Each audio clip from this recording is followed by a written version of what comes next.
नमस्कार दर्शक बंधु मु दिव्य आपण मानक स्वागत जनाऊँगी आज आउ गोटे नुआ भिड को। दर्शक बंधु रेशन कार्ड इ केवाईसी को नहीं सरकार तरफ आउ एक घोषणानामाटी जारी है। तेबे पूर्वर जनवरी 31 पर्यंत रेशन कार्ड रे इ केवाईसी करने डेडलाइन थिला। तेबे वर्तमान अपडेट अनुसार वर्तमान रेशन कार्ड रो इ केवाईसी को आउ 15 दिन वृद्धि करा जायछि। तेबे फेब्रुआरी 15 पर्यंत रेशन कार्ड रो इ केवाईसी आपण माने करि परिबे। तेबे ही रेशन कार्ड रो इ केवाईसी को नहीं बहुत द्वंद्व देखा जाउछि। तेबे बहुत जगार डीलर पाखरे जो ईपीओएस मेसीन टी रही इ केवाईसी करिया पई ताहा अनेक अंश रे काम करू नाही। तेबे बाहर राज्य को काम करने को जाइथिबा प्रवासी श्रमिक माने केमिति इ केवाईसी करिवे ताहा मध्य सरकार तरफ निर्दिष्ट स्पष्टता नाही। तेबे इतिमध्य सरकार बारंबार इ केवाईसी को नहीं घोषणानामा बा डेट टी को परिवर्तन करुचंती। तेबे जेते जल्दी एही इ केवाईसी प्रक्रिया टी सरीबो तेबे जो माने नुआ रेशन कार्ड पाई आवेदन करथिले तेबे सेमानंकर नुआ रेशन कार्ड टी मिलिबो। तेबे फेब्रुआरी 15 परे आशा करा जाउची जे नुआ रेशन कार्ड टी आपण मानकू मिली पारे। तेबे दर्शक बंधु एबे भी राज्य रे 40 लाख लोक रेशन कार्ड रे इ केवाईसी करि नाहंती। सेमानको पई आउ थरे एक सुযোଗ दैचंती राज्य सरकार। फेब्रुआरी 15 तारिख पर्यंत बा फेब्रुआरी 15 भितर सेमानकू इ केवाईसी निश्चिंत भाव में करिया पई पड़िबो। कारण यहाँ परे आउ सरकार तरफ कौन प्रकार डेडलाइन बढ़ा जीव नहीं। तेबे 15 तारिख मध्य आपण माने रेशन कार्ड रे इ केवाईसी करि नियंतु।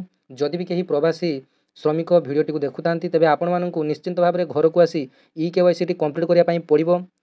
तेबे सरकार तरफ जो कहा जाइथिला जे जो माने प्रवासी श्रमिक अछंती सेठारे जो ठारे आपण माने बसवास करुथबे सेठारे जो निकटस्थ डीलर पाखरे ईपीओएस मेसीन साहाय्य रे आपण माने इ केवाईसी टी करि परिबे। तेबे संपूर्ण यह भूल आपण मानकर बहुत जगार से ईपीओ मेसीन रे सर्भर प्रॉब्लम पाई हुई पारु नाही एवं केतक जगार सीधा सड़क मना करुचंती। जेहेतु बाहर राज्यर लोकंकु सेमाने इ केवाईसी करिया पई सीधा सड़क भाव में मना करुचंती।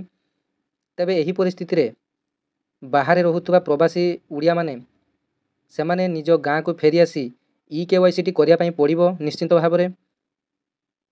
आपण माने जानिथिबे जे रेशन कार्ड रे बा रेशन कार्ड सामग्री आम दैनंदिन जीवन पाई केते गुरुत्वपूर्ण। जदि थरे आपण मानकर रेशन कार्ड रो नाटी कटिगला तेबे नाम टी जोड़िया पाई आपण मानकू बहुत हैरान हरकत हेबाकू पड़िबो। तेबे आपण माने 15 दिन मध्य समय बाहर करी फेब्रुआरी 15 तारिख पूर्वरु आपण माने आसी रेशन कार्ड रे इ केवाईसी टी करि नेबे।